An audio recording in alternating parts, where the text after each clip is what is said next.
ایک دفعہ انگلی کے اشارے سے ابو لہب نے کہا تھا نبی پاک کو آپ کا ہاتھ ٹوٹ جائے، اللہ نے فرمایا تبت یدا ابی لہب و تب، تو کہتا ہے میرے نبی کا ہاتھ ٹوٹ جائے تیرے دونوں ٹوٹ جائیں گے۔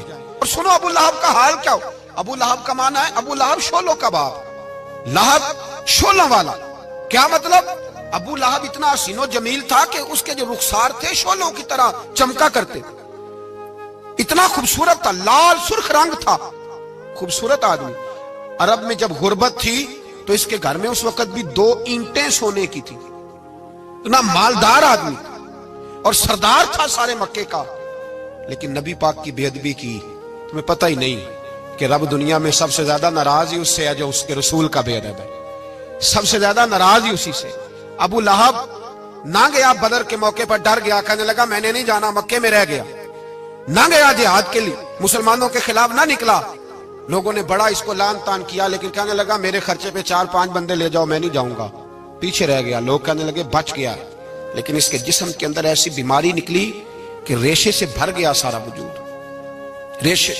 اس کے بچوں نے لے جا کے ابو لہب کو پیچھے ایک حویلی تھی مکے کے باہر، اس میں بند کر دیا، چیختا تھا، چلاتا تھا، بند کر دیا اس کو لے جا کے وہاں پیچھے۔ اور جب اس کو بند کر دیا کمرے میں تو چلاتا تھا، چیختا تھا، کوئی مجھے بچاؤ، کوئی پانی پلاؤ۔ دروازہ توڑ کے باہر نکلا تو چوک میں مر گیا ابو لہب، اتنی بدبو آتی تھی کہ کوئی قریب نہیں جاتا تھا۔ چوک میں لاش پڑی تھی، یہ ہے میت کسی بے ادب کی، منہ دکھانے کے قابل نہیں، ان کے دشمن پہ لعنت خدا کی، رحم پانے کے قابل نہیں ہے۔ چوک میں لاش پڑی ہے، تبت یدا ابی لہب و تب، چوک میں پڑی ہوئی ہے، کوئی قریب نہیں جاتا۔ اس کے بیٹوں سے لوگ جا کے کہنے لگے تمہارا باپ تھا، شرم کرو۔ ایک ملازم کو پیسے دیے اس کے بیٹے نے، کہا گڑھا کھودو اور میرے باپ کو رسی کے ساتھ پکڑ کے اس میں پھینک دو۔ ایک گڑھا کھودا مکے کی گلی میں اور رسی کے ساتھ پکڑ کر، رسی کے ساتھ باندھ کر اس کی ٹانگ کو گھسیٹ کر اس گڑھے میں ڈال دیا، اوپر سے مٹی ڈال دی، بدبو کا وہ ڈھیر بند کر دیا۔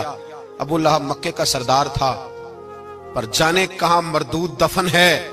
لیکن میانی صاحب کے قبرستان میں جاؤ، میانی صاحب کے قبرستان میں وہ علم الدین جسے اپنا نام بھی نہیں لکھنا آتا تھا، ہزاروں لوگ روزانہ اس کی قبر پہ کھڑے ہوتے ہیں اور رسول اللہ کی نعتیں سناتے ہیں۔